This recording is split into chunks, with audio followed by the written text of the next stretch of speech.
The cabin filter is located on the left corner of the footwell. Remove the access panel. Unclip and remove the filter housing door.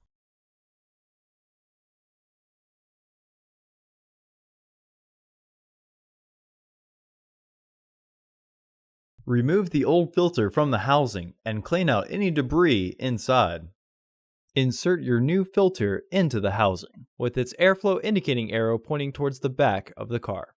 Installation may be easier if you pinch the sides down.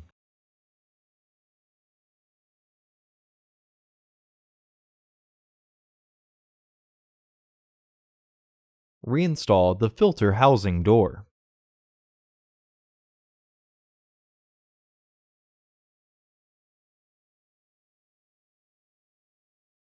Reinstall the side panel.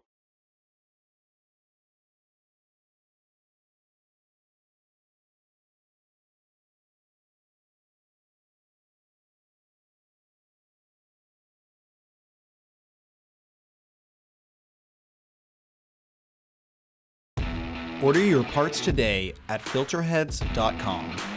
Also, please like our video and subscribe to our channel so you won't miss any new content.